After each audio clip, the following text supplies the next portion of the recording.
Olá, alunos! Sejam bem-vindos a mais uma aula de língua portuguesa. Eu sou Milena Marães, professora de língua portuguesa, e é um prazer tê-los aqui. Afinal, professora, o que nós vamos estudar nesta aula? Acompanhem comigo. A aula de número 21 é revisão e avaliação. Então, gente, vamos à nossa aula?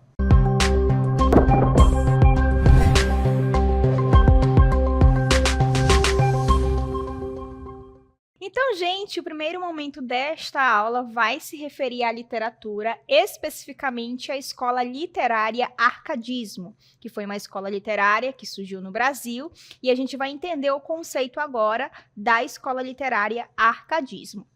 De acordo com o dicionário Aulete, arcadismo é a corrente ou escola literária cujo fundamento conceitual ou estilístico inspirava-se no das Arcádias, ou de seus adeptos e imitadores. Esse conceito, esse estilo, ou também é chamado de neoclassicismo.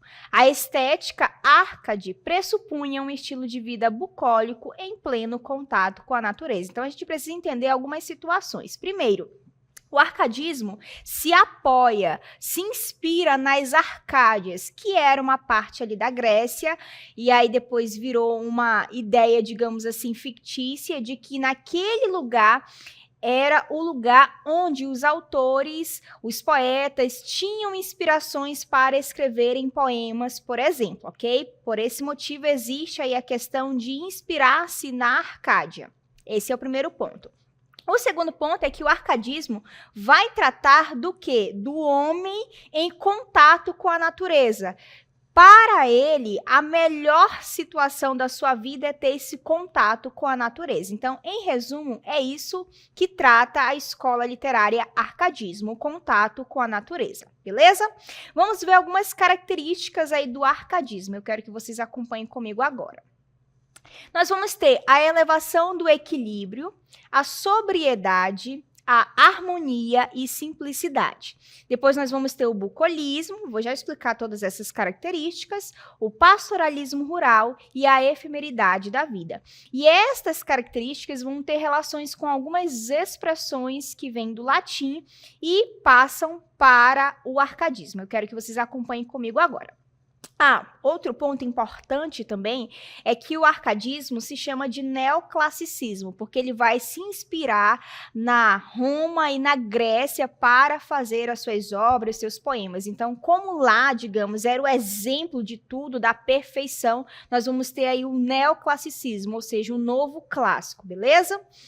Ok, agora falando das características, nós vamos ter aí o arcadismo em contato com a natureza, certo? Se é esse contato com a natureza, a primeira ideia que nós temos é a simplicidade. Então, tudo no campo é simples e essa simplicidade é bela, ok? Depois nós vamos ter o quê? O pastoralismo rural. Os autores vão se intitular de pastor, porque afinal quem cuida de um rebanho no campo se chama pastor, e as suas amadas vão se chamar de pastor. Afinal, a esposa, digamos assim, do pastor é a pastora, ok? Então, nós vamos ter esse cenário aí da natureza em contato com o homem, beleza? Aí nós vamos ter a efemeridade da vida. Lembrar-se de que a vida é passageira. Eu preciso viver o agora, o hoje, porque amanhã não me pertence. Isso em palavras simples. E se a gente verificar agora as expressões do arcadismo, que são muito utilizadas nos textos literários, a gente percebe que realmente apresenta uma relação com as características. Veja a primeira expressão, fugere urbem, fuga da cidade. Então, se o arcadismo é a escola literária que trabalha o contato do homem com a natureza, realmente eu vou ter a fuga da cidade, ou seja, eu não vou desejar ficar na cidade, ok? Depois nós vamos ter o locus amoenos, que significa um lugar ameno. E como eu havia dito, se é o contato com a natureza, nós vamos ter essa simplicidade, esse lugar ameno, tranquilo. E é isso que a natureza, em teoria, passa. Não é? Se nós pensarmos a partir da psicologia, por exemplo, toda vez que você pisa na grama, toda vez que você tem contato com a natureza, parece que o teu corpo relaxa, porque realmente é isso que acontece. E aí a ideia do lugar ameno, tranquilo, ok? Depois nós vamos ter a Aurea Mediocritas, que significa simplicidade de ouro. Ou seja, é simples, eu sei que é simples esse ambiente, eu sei que é simples esse lugar, mas é de uma situação preciosa. Esta situação que estou vivenciando no campo é preciosa, por isso que é uma simplicidade de ouro. É simples? Sim, mas é uma simplicidade como se valesse ouro, algo muito precioso, ok? Depois nós vamos ter o Carpe Diem, que é aproveitar o dia presente, como eu havia dito, não é? A questão da efemeridade da vida, a vida é passageira, a vida passa rápido, nós vamos ter essa situação do carpe diem, aproveite o agora, aproveite o hoje. Às vezes, se nós pensarmos na nossa vida atual, às vezes nós ficamos tão ali focados em determinadas situações que a gente esquece, inclusive, realmente a respeito de aproveitar o dia, aproveitar o momento, os detalhes da vida. O arcadismo aí tendo, digamos assim, uma atualização em nossos dias atuais, tá bom? E por fim nós vamos ter aí nutilia truncati, que significa cortar aquilo que é inútil. Então, se eu preciso aproveitar hoje, se a vida passa rápido, realmente aquilo que é inútil, aquilo que não me importa, eu tenho que jogar fora, deixar para lá. Então, se a gente pensar, por exemplo, na nossa vida, eu gosto muito de fazer a relação do arcadismo com a nossa vida, a raiva não vale a pena, por exemplo, o estresse não vale a pena, são coisas que nós se nós pensarmos a respeito, na verdade, são coisas inúteis, que não valem a pena. E é basicamente essa ideia que o arcadismo também carrega. E todo esse cenário do pastor com a pastora, viveu hoje, viveu agora, em um campo, vai se apresentar aí uma relação de amor, né? Então, se a gente pensar nos autores, por exemplo, do arcadismo, a gente vai ver que nos seus poemas existe essa ideia do amor no campo, tá bom? Falando ainda sobre o arcadismo, eu quero agora que vocês vejam comigo os principais autores do arcadismo. Então, nós temos o primeiro aí, que é o Tomás Antônio Gonzaga, o principal, digamos, autor do arcadismo, e ele traz um texto muito conhecido, que é o Marília de Disseu. Ele faz uma declaração ali para Marília, não é? Uma jovem digamos assim, pela qual ele se apaixonou, e ele faz uma declaração a Marília, e essa declaração vem acompanhada de uma descrição de um amor no campo mesmo. Ele diz que ele é o pastor, e que a Marília é a pastora, e que eles vão viver esse amor no campo, e eles vão aproveitar hoje, porque é isso que importa, tá bom? Então, Tomás Antônio Gonzaga é o nosso primeiro autor. Depois nós vamos ter o Cláudio Manuel da Costa, inclusive muito amigo de Tomás Antônio Gonzaga, vai seguir o mesmo ritmo de Tomás Antônio Gonzaga. A diferença é que o Cláudio Manuel da Costa não vai tratar tanto dessa questão do amor. Ele vai dizer que realmente o campo é um lugar tranquilo, é um lugar simples, é um lugar valioso. Aí vem um detalhe, que ele fala assim, eu ouço os enamorados namorando neste lugar. Ou seja, ele não fala realmente da declaração amorosa, ele não faz uma declaração amorosa, como Tomás Antônio Gonzaga, mas ele fala a respeito de outras relações que ele já viu, por exemplo, tá bom? E, por fim, nós temos o Basílio da Gama. A obra principal dele é Uruguai. Ele faz uma descrição muito bonita a respeito do Brasil. Claro, apresenta o conflito entre os indígenas e os portugueses, mas o cenário ali que ele apresenta, de fato, traz essa ideia do arcadismo. Então, esses são os principais autores. Vale lembrar também que todos eles aí foram presos, não é, por causa da Inconfidência Mineira, e essa questão da Inconfidência Mineira se dá a partir de outra situação, que foi o iluminismo. Agora, os homens pensavam com a razão, tudo aquilo que era monárquico, digamos assim, devia ser destituído. Nós vamos ter as revoluções, e uma dessas revoluções foi a Inconfidência Mineira. Por esse motivo, eles foram presos, foram exilados, mas conseguiram escrever os seus textos. É isso sobre o arcadismo, tá bom? Agora a gente vai passar um pouquinho da literatura e vai para a gramática, e eu quero que vocês acompanhem os seguintes exemplos comigo. Vejam aí na tela. Nós temos o primeiro exemplo, que é Maria correu pela praia. Nós temos uma ideia aí de ação, afinal Maria está correndo, não é? Depois nós temos a segunda frase, que é João está triste. Nós temos agora uma noção de estado. Neste momento, João se encontra triste. Pode ser que amanhã ele esteja alegre, por exemplo. Depois, na terceira frase, nós temos eles viraram médicos. Quer dizer que no passado eles não eram médicos, mas agora são médicos, ok? Então, mudança de estado aí. Depois temos hoje choveu no Amazonas inteiro. Uma palavra que apresenta aí noção de fenômeno natural. Afinal, a gente não faz chover. É a natureza que produz isso, não é? Então, fenômeno natural. Depois nós temos, existem dois amores na minha vida, a ideia de existência, de que há. E no dia a dia a gente costumeiramente diz assim, tem dois amores na minha vida. Porém, para a gramática, trocar o ter pelo existir ou pelo haver, digamos assim, é inadequado, tá bom? Então, só posso utilizar existem ou há dois amores na minha vida, o verbo haver, ok? Ela queria dinheiro em espécie, nós temos uma ideia aí de desejo, não é? De vontade. E, por fim, nós temos a ideia de necessidade, precisamos de cautela, tá bom? Então, essas palavras que estão em destaque, que apresentam essas noções, elas vão ser classificadas como verbo. E a gente vai entender o que é verbo agora.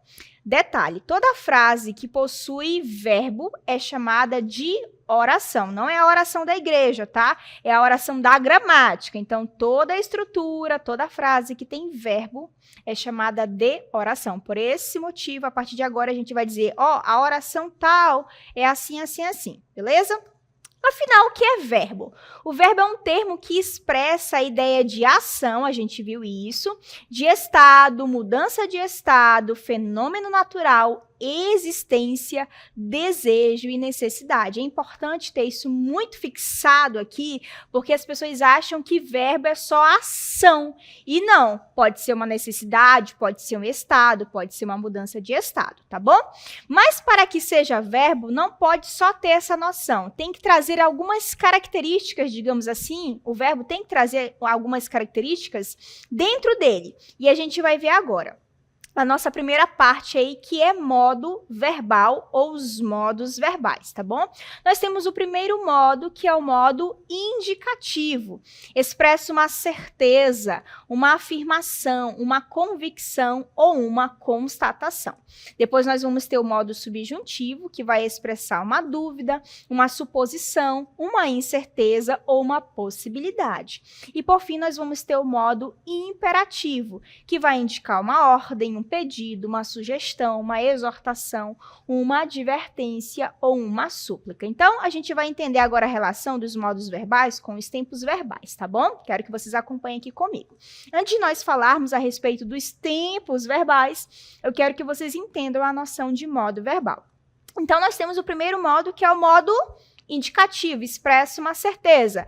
Eu fiz bolo de chocolate. Então, a oração que eu produzi, a frase verbal que eu produzi, indica uma certeza. Modo indicativo. Ah, se eu fizesse bolo de chocolate, veja que agora é uma possibilidade, é uma dúvida. Então, nós temos o modo subjuntivo, ok? E faça o bolo de chocolate. Agora, eu não tenho certeza, eu não tenho dúvida, eu tenho uma ordem, beleza? E nós vamos ter o modo imperativo. É isso.